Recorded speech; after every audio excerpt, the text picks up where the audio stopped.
SK tyre CEAT shoppe. CEAT टायर्सची अद्ययावत अधिकृत भव्य शॉपी आता संगमनेरमध्ये. सर्व कंपन्यांच्या दुचाकी, चारचाकी, ट्रॅक्टर, ट्रक आणि इतर वाहनांसाठी सिएट कंपनीचे टायर आणि ट्यूब होलसेल दरात. दुचाकी आणि चारचाकींचे कम्प्युटरद्वारे डिजिटल पद्धतीनं अचूक 5D व्हील अलाइनमेंट आणि बॅलन्सिंग, ॲडव्हान्स आणि स्क्रॅच फ्री टायर फिटिंग यंत्रणा, tyre replacement, TPMS support, run flat आणि ट्यूबलेस टायर्स उपलब्ध. योग्य टायर सिलेक्शन आणि इन्स्टॉलेशनची खात्री, नायट्रोजन फिलिंग आणि POC. तेव्हा आजच भेट द्या. SK tyre CEAT shoppe, Pravara service station समोर, संगमनेर खुर्द, तालुका संगमनेर. प्रोप्रायटर सूरज चंद्रभान गुंजाळ. संपर्क 86 57 12 11 12. माननीय बिपिन दादा कोल्हेजी, स्नेहलताताई कोल्हेजी, विवेक भैया कोल्हेजी, माननीय या ठिकाणी नितीन दिनकरजी उपस्थित, या ठिकाणी पराग चंदानजी, दिलीप दारुणकर, संतोष अग्रवाल. आज संत जगनाडे महाराजांची पुण्यतिथी आहे, त्यांनाही स्मरण करतो. स्वर्गीय शंकररावजी कोल्हे साहेबांच्या या पावन भूमीमध्ये मला अभिमान आहे.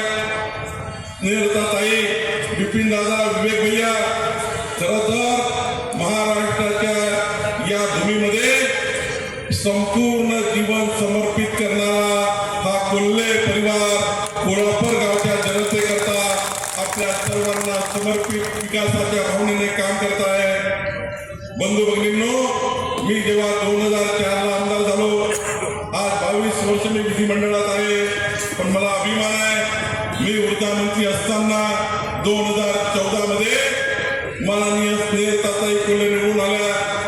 खरं तर मला वाटलं होतं एक महिला भगिनी जेव्हा महिला मंडळाचं काम करता करता विधिमंडळात येतं, तेव्हा 2-3 वर्ष विधिमंडळाची गोल इमारत, मंत्रालयाची 7 मजल्याची इमारत समजेल की नाही, उमजेल की नाही याबद्दल शंका होती. पण मला अभिमान आहे, मला तेव्हाही देवेंद्र फडणवीसांनी सांगितलं होतं, खऱ्या अर्थाने पक्षाचा समन्वयक मी होतो, आताही समन्वयक आहे. मला अभिमान आहे, तेव्हाच्या विधानसभेच्या भारतीय जनता पार्टीच्या 122 आमदारांमध्ये मला देवेंद्रजींनी सांगितलं होतं की चंद्रशेखर, आपले सर्वात उत्कृष्ट काम करणाऱ्या आमदाराचं सर्वेक्षण केलं पाहिजे. आपल्या आमदाराचं सर्वेक्षण करा. विधिमंडळात उत्कृष्ट काम करणारे आमदार कोण, इमारत मंत्रालयात उत्कृष्ट काम करणारे आमदार कोण, आणि मतदारसंघात शेवटच्या गरीब माणसाची सेवा करणारे आमदार कोण. मला या कोपरगाव जे साईबाबांचं या ठिकाणी द्वार आहे, या कोपरगावच्या भूमीमध्ये मला आनंद होतो आहे. महाराष्ट्राच्या विधिमंडळामध्ये 122 आमदारामध्ये 2014 ते 19 मध्ये पहिल्या 10 आमदारामध्ये कोणी काम केलं असेल तर स्नेहाताई कोल्हेंनी काम केलं. स्नेहाताई कोल्हेंनी काम केलं. मला या गोष्टीचा अभिमान आहे. कोपरगावच्या जनतेने स्नेहाताईला निवडून दिलं आणि कोपरगावच्या विकासाचे दार उघडे झाले. खरं तर आज विवेकचं मला अभिनंदन करत आहे. आजही विवेक आमदार नाही आहे, कुठल्या पदावर नाही आहे, पण आजही मंत्रालयाचे 7 मजले खालीवर चढून आपल्या कोपरगावच्या जनतेने दिलेलं प्रेम या ठिकाणी व्यक्त करण्याकरता सकाळ संध्याकाळ काही गरज नसतं. एखादा माणूस आमदार झाला नाही त्याला मंत्रालय चढायची. पण मला अभिमान आहे, आजही स्नेहलताताई, आजही आमच्या या ठिकाणी विवेक भैया आपण मंत्रालयाच्या पायऱ्या चढतायत. आजही विधिमंडळात आपण येतात आहे. आपल्या सर्व मंत्र्यांकडनं एक एक कागद घेऊन त्या ठिकाणी कोपरगावच्या जनतेचे प्रश्न सोडवत आहेत. खरं तर व्यक्ती आमदार असो की नसो, व्यक्तीचं पद मोठं नाही आहे, तर व्यक्तीचं कर्तृत्व मोठं आहे. आणि म्हणून या ठिकाणी बिपिन दादा, मी या ठिकाणी अभिमान आहे मला, विवेक भैया आणि स्नेहलताताई, तुमच्यावर खऱ्या अर्थाने या महाराष्ट्रामध्ये जर परिवार समर्पित कसा असला पाहिजे, बिपिन दादा आपला परिवार या ठिकाणी खऱ्या अर्थाने तुम्ही महाराष्ट्राला समर्पित केला आहे, आपल्या कोपरगावला समर्पित केला आहे, याचा मला अभिमान आहे. देशाचे गृहमंत्री अमित भाई शाह यांनी आपल्या कामाचा गौरव केला. माननीय मुख्यमंत्री देवेंद्र फडणवीसांनी कार्याचा गौरव केला. खऱ्या अर्थाने विकासाच्या शेवटच्या व्यक्तीला केंद्रबिंदू ठेवून आमदार खासदार हे पद मिळवण्याकरता नाहीये, आमदार खासदार मंत्री पदे मिळवण्याकरता नाहीये, मी मंत्री पदाला मिळवण्याकरता नाहीये. आमचं काम आहे कुठलंही सरकार, कुठलाही आमदार खासदार हा समाजाच्या शेवटच्या व्यक्तीच्या कल्याणाचा मार्ग असतो. मंत्रीपद आमच्याकरता साध्य नाहीये. हे समाजाच्या शेवटच्या गरीब माणसाच्या कल्याणाचं साधन आहे. ही कुलपाची चावी आहे. आणि बंधू भगिनींनो, खऱ्या अर्थाने विकासाचा हा या ठिकाणी प्रचंड झंझावात आपल्याला पुढच्या काळात न्यायचा आहे. 20 तारखेची निवडणूक ही पराग संघांच्या नशिबाची नाहीये. ही निवडणूक स्नेहलताताई कोल्हेच्या नशिबाची नाहीये. ही निवडणूक विवेक कोल्हेच्या नशिबाची नाहीये. ही निवडणूक चंद्रशेखर बावनकुळेच्या नशिबाची नाहीये. देवेंद्र फडणवीसच्या नशिबाची नाहीये. ही निवडणूक माननीय पंतप्रधान नरेंद्र मोदीजीच्या सरकारकडनं येणाऱ्या 55 योजना पराग संघांच्या माध्यमातून कोपरगावच्या समाजाच्या शेवटच्या माणसाकरता पोहोचवण्याची निवडणूक आहे. 20 तारखेची निवडणूक देवेंद्र फडणवीसच्या सरकारकडून येणाऱ्या 48 योजना पराग संघांच्या माध्यमातून कोपरगावमध्ये आणणारी निवडणूक आहे. राधाकृष्ण विखे पाटीलजी पालकमंत्री म्हणून पालकमंत्री योजनेच्या 22 योजना पराग संघांच्या माध्यमातून कोपरगावमध्ये आणणारी निवडणूक आहे. आणि बंधू भगिनींनो, विवेक भैया आणि स्नेहलताताई तुमच्या माध्यमातून मुख्यमंत्री आणि मी सही करतो. त्या सही करून या कोपरगावच्या जनतेच्या विकासाकरता जो तुम्ही संकल्प केला आहे त्या संकल्प पूर्तीची निवडणूक 20 तारीख आहे. त्या संकल्प पूर्तीची निवडणूक 20 तारीख आहे. बंधू भगिनींनो, मी पराग संस्थांना विनंती करणार आहे. पराग निवडून आल्याबरोबर विकसित कोपरगाव 2029, विकसित कोपरगाव 2029, विकसित कोपरगाव 2029, विकसित कोपरगाव 2035, विकसित कोपरगाव 2047 चा विकास आराखडा विवेक संधान या ठिकाणी पराग संधान आपल्याला करायचं आहे. देवेंद्र फडणवीसजींनी मला वचन द्यायला सांगितलं आहे, तुम्हाला शब्द द्यायला सांगितलं आहे. विकसित कोपरगाव करता जो विश्वासनामा पराग संघाला आपण दिलाय, त्या विश्वासनाम्याला लागणारा जेवढा निधी लागेल तेवढा निधी महाराष्ट्र सरकार कोपरगावला देणार आहे. विकसित कोपरगावला देणार आहे. देवेंद्र फडणवीसजींनी विकसित महाराष्ट्राचा संकल्प केला, पण स्नेहलताताई आपल्याला विकसित कोपरगावचा संकल्प मांडायचा आहे. मी तुम्हाला एवढंच सांगेन की 2047 मध्ये कोपरगावमध्ये 23 वर्षानंतर जी जनसंख्या राहणार आहे त्या जनसंख्येला लागणारा विकास आराखडा, त्या जनसंख्येला लागणारा विकास आराखडा तयार करण्याची जबाबदारी पराग तुमच्यावर आहे. हा विकास आराखडा लवकरात लवकर घेऊन या.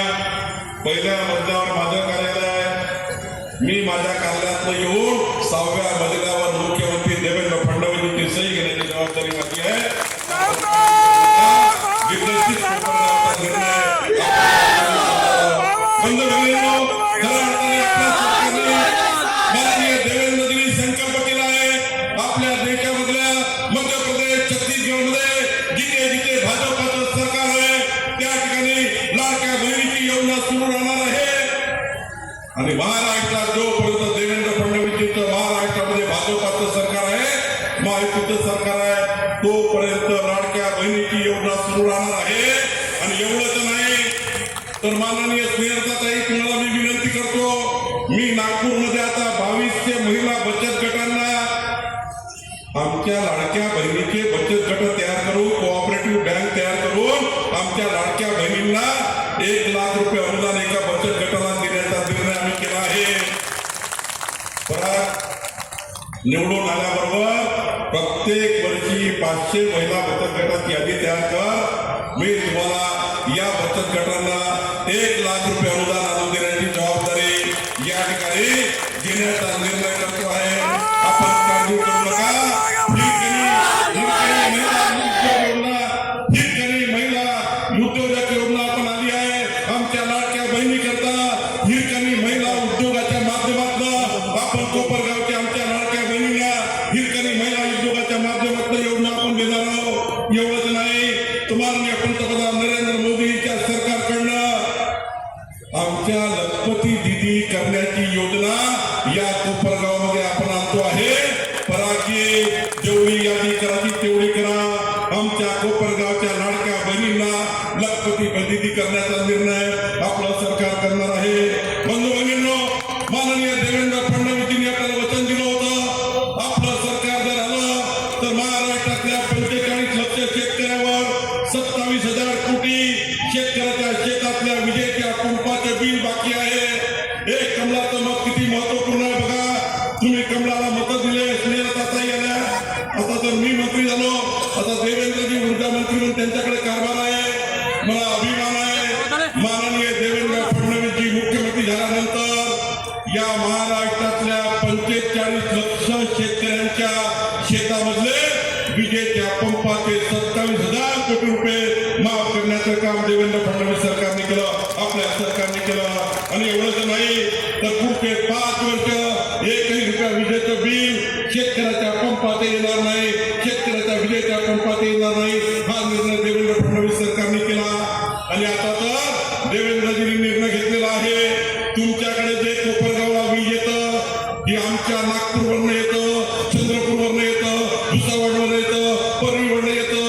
ही वीज तुमच्याकडे जी येतं ही वीज आता 8 रुपये रेट आहे.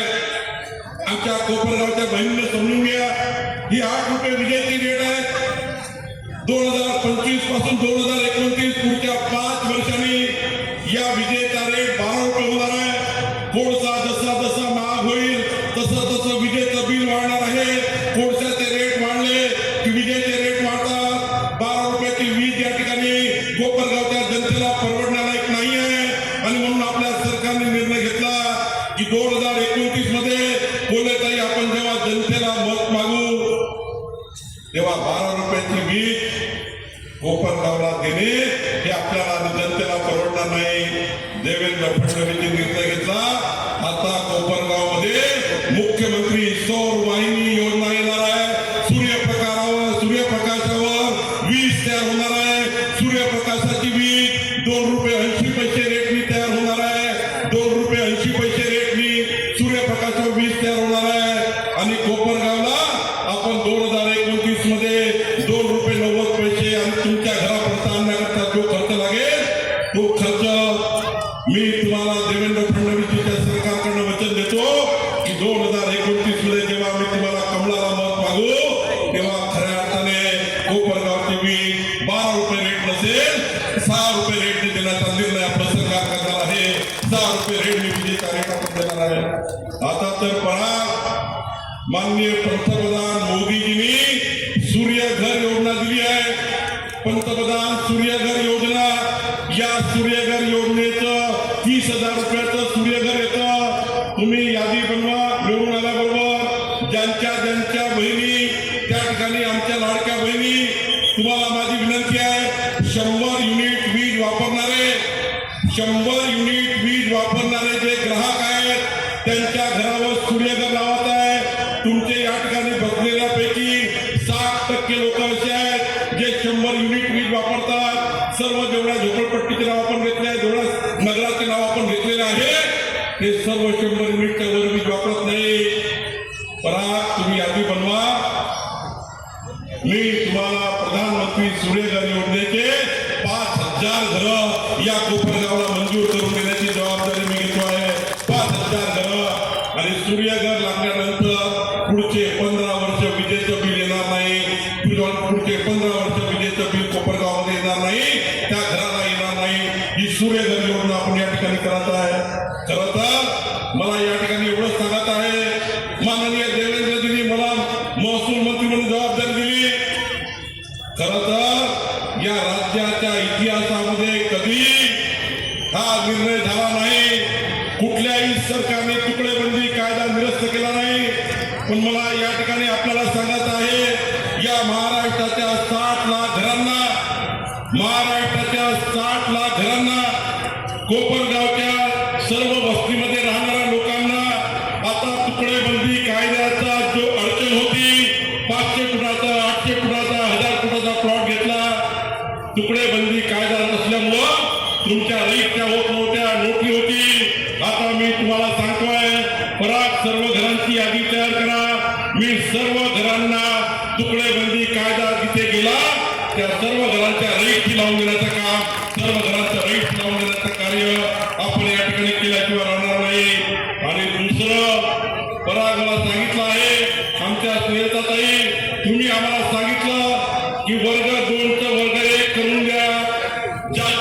ती हटवून टाका. मी कोपरगावच्या सभेत या ठिकाणी तुम्हाला वचन देतो की तुमचे जेवढे क्लास 2 क्लास 1 आहे या ठिकाणी सर्व अटी बाजूला करून कोपरगावचं संपूर्ण क्लास 2 क्लास 1 करण्याचा निर्णय या ठिकाणी करण्याची योजना ही जबाबदारी महसूल मंत्री म्हणून माझी आहे आणि त्यामुळे करणार आहे.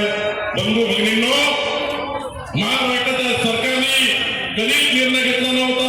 तो ऐतिहासिक निर्णय देवेंद्र फडणवीस सरकारने घेतला. आता तुमचे प्लॉट असतील त्यावर घर बांधायचं असेल तर विपिन दादा आता येण्याची गरज नाही, सनदची गरज नाही. तुमच्या कोपरगावमध्ये आता नवीन घर बांधायचं असेल, कुणाला घराचं बांधकाम वाढवायचं असेल तर येण्याची टीपीची कुठलीही सनदची गरज नाही. मी या ठिकाणी पराग आता एवढंच ठेवलं आहे, घराचा नकाशा बनवा. आमच्या तहसीलदार रेडिओकडे जायची गरज नाही. घराच्या नकाशा बनताबरोबर ठप्पा मारला परागनी तिकडं बांधकाम चालू करता येतं, असा निर्णय आम्ही या ठिकाणी करून दिलेला आहे. बंधू भगिनींनो, खऱ्या अर्थाने प्रधानमंत्री घरकुल योजनेचे 30 लाख घरं माननीय पंतप्रधान मोदीजींनी 30 लाख घरं महाराष्ट्रात दिले आहे. मी तुम्हाला वचन देतो 5,000 घरं कोपरगावला आणून देण्याची जबाबदारी चंद्रशेखर बावनकुळेची माननीय देवेंद्र फडणवीसजीकडनं आहे. या ठिकाणी प्रधानमंत्री योजनेचे घरं आपण देणार आहोत आणि स्नेहदाताई तुम्ही मला मागणी केली होती पण तुम्ही आज सांगितलं नाही, तुम्ही घाईत विसरून गेल्या. कोपरगावमध्ये इंग्रजाच्या काळानंतर कधी सर्वे झाला नाही. इंग्रजाच्या काळाचा पहिले सर्वे झाला होता. कोपरगाव एवढंसा गाव दाखल होता, पण आता कोपरगाव ज्या पद्धतीने नक्षावर आलेला आहे, निवडून आल्यावर विपिन दादा आपली नगरपालिकेचा ठराव घ्या. या नगरपालिकेच्या आमच्या नगरसेवकांना विनंती आहे, तुम्ही एक ठराव घ्या, आमचं कोपरगाव नक्षा योजनेमध्ये आणून द्या. माननीय पंतप्रधान मोदीजींनी देवेंद्र फडणवीसजींनी नक्षा योजना दिली आहे. तुमच्या कोपरगाववरनं आपल्या कोपरगाववरनं आम्ही विमान उडवणार. इंडिगोचं विमान नाही उडणार आहे. आम्ही तुम्हाला महसूल खात्याचं 1 मीटर बाय 1 मीटरचं विमान आता नागपुरात चालू आहे, हुडकेश्वरला 22,000 घरं मोजले. हे विमान आपल्या ड्रोन सर्वे आपल्या कोपरगावचा करणार आहोत. मी तुम्हाला एवढंच गॅरंटी देतो, नक्षा स्कीममध्ये आपले संपूर्ण घराचं सर्वेक्षण, हे जे घर आहे याचं सर्वेक्षण, प्लॉट किती आहे, बांधकाम किती आहे, या ठिकाणी संपूर्ण नकाशा कोपरगावच्या प्रत्येक घरांचा करून देण्याची जबाबदारी चंद्रशेखर बावनकुळेची आहे, महसूल मंत्री माझी आहे. 100 वर्षानंतर आपल्या 5व्या पिढीचा जरी पोरगा हे त्यांनी नक्षावर बघितलं की माझं घर कुठं आहे, माझी प्रॉपर्टी कुठं आहे, तुमच्या 5व्या पिढीच्या पोराला दिसेल की या ठिकाणी नक्षा योजनेमध्ये माझं घर, माझा प्लॉट, माझा त्या ठिकाणी मालमत्ता कुठे आहे. शेवटी गृह खात्याची जबाबदारी आहे. माननीय मुख्यमंत्री महोदयाकडे गृह खाता आहे. झोपून उठल्यापासून झोपतपर्यंत मनुष्याच्या जीवाचं रक्षण करणे, मनुष्याच्या जीवाचं रक्षण करणे सरकारची जबाबदारी, गृह खात्याची जबाबदारी आहे. पण तुमच्या समोर मी महसूल मंत्री म्हणून उभा आहे. तुमच्या सर्वांच्या मालमत्तेचं रक्षण करण्याची जबाबदारी महसूल मंत्री म्हणून माझी आहे आणि त्यामुळे काळजी करायची गरज नाही. मी या ठिकाणी एवढंच सांगेन की नक्षा योजनेमध्ये घर बांधायला, घराचं नक्षा करायला बोलले ताई 4,000 रुपये खर्च येतो. एक घर मोजायला 4,000 रुपये खर्च येतो. पण आज मी साईबाबाचं दर्शन करून आलो. मी ठरवलंय, जसं मी कोपरगावात ठरलं होतं 220 kV देईल, तर मी साईबाबाचं दर्शन करून आलो. तसं आज तुम्हाला मी कोपरगावला वचन देतो आहे, नक्षा योजनेमध्ये एकाही घराकडनं 1 रुपया घेणार नाही. संपूर्ण घरांना तुमच्या घरांचा लँड रेकॉर्ड, सिटी सर्वे करून देण्याची जबाबदारी देवेंद्र फडणवीस सरकारची आमचीच आहे. आणि बंधू भगिनींनो, याकरता मी आज या हॉस्पिटल आणलं आहे. नुसतंच 20 नगराचं नाहीये, 20 नगराचा करणारच आहे. कारण पट्टे वाटपाचा मंत्री मी आहे. देवेंद्र फडणवीसजींनी मला सांगितलं आहे की या ठिकाणी कोपरगाव नगरपालिकेमध्ये हनुमान नगर, दत्तनगर, महादेव नगर 1, 2, गोरबा नगर, गजानन नगर, लिंबारा मैदान, गांधी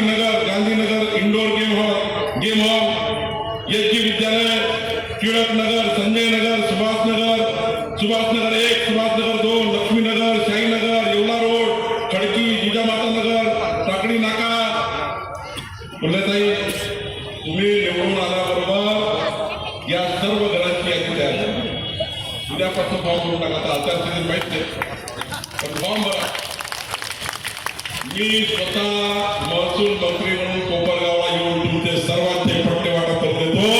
या महसूल मंत्री म्हणून माझे जे अधिकार आहे ते सर्व अधिकार कोपरगावमध्ये येऊन पट्टे वाटपाचा सर्व 4,500 घरांना पट्टे वाटप देण्याचा निर्णय चंद्रशेखर बावनकुळे आपल्या कोपरगावमध्ये येऊन केल्याशिवाय मी राहणार नाही.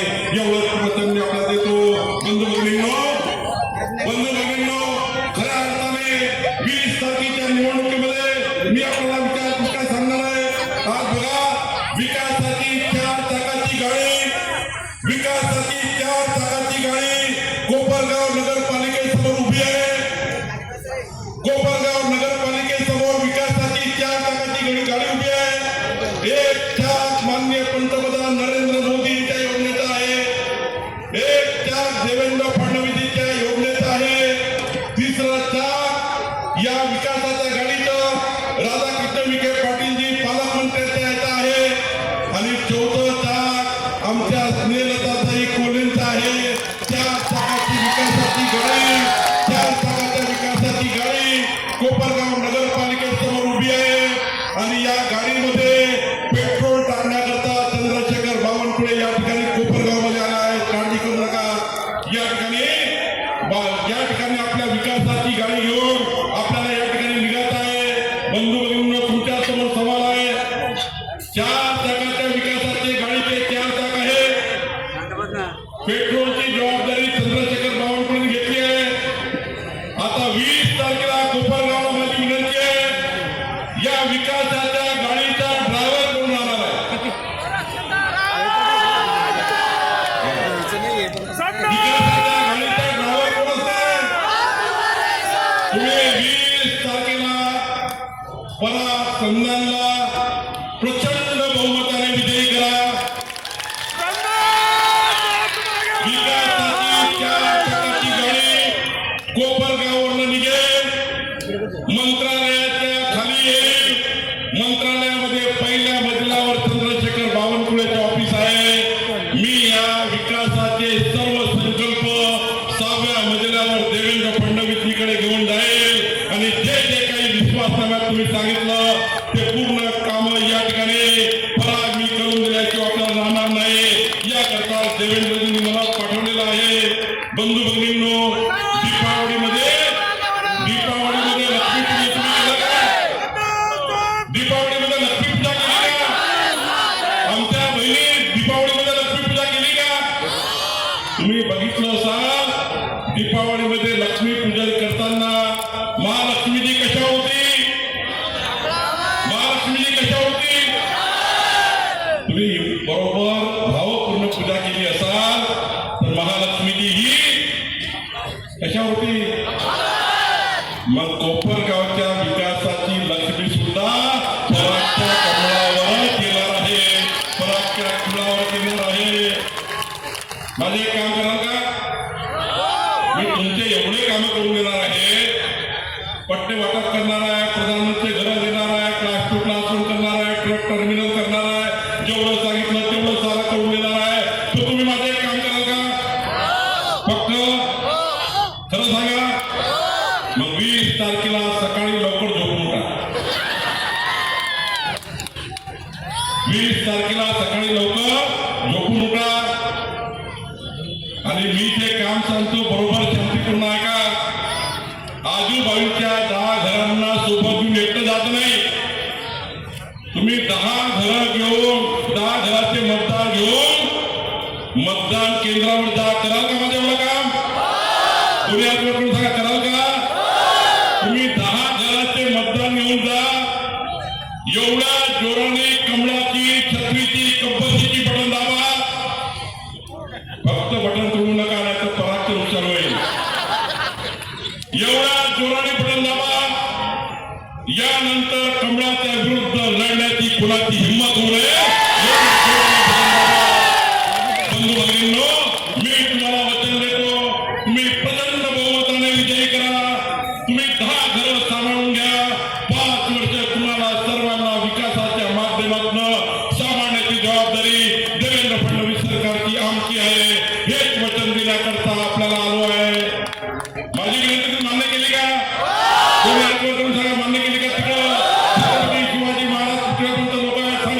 विनंती मान्य आहे का? सर्वांनी हात वर करून सांगा, विनंती मान्य आहे का? भारत माता की, भारत माता की, भारत माता की. लग्न सोहळा म्हटलं की कन्यादान, कन्यादान म्हटलं की फर्निचर आणि फर्निचर म्हटलं की साई कमल फर्निचर. आपल्या बजेटमध्ये लग्नाचे पॅकेज उपलब्ध, तसंच कपाट, showcase, bed, dressing, dining, teapoy, sofa set या वस्तूंनी परिपूर्ण सप्तपदी पॅकेज उपलब्ध. याचबरोबर टेबल, खुर्ची, आराम खुर्ची, वॉर्डरोब, डबल बेड तसंच सोफ्याच्या वेगवेगळ्या व्हरायटीज. अर्थात घरासाठी आवश्यक ते सर्व फर्निचर म्हणजेच संगमनेरमधील साई कमल फर्निचर. साई कमल फर्निचर इथं ऑर्डर प्रमाणे सुद्धा फर्निचर तयार करून मिळेल. आजच भेट द्या साई कमल फर्निचरला. प्रोप्रायटर गणेश साहेबराव सातपुते, वसंत लॉन्स समोर, संगमनेर. मोबाईल 98 814 73 753 आणि 98 902 61 272.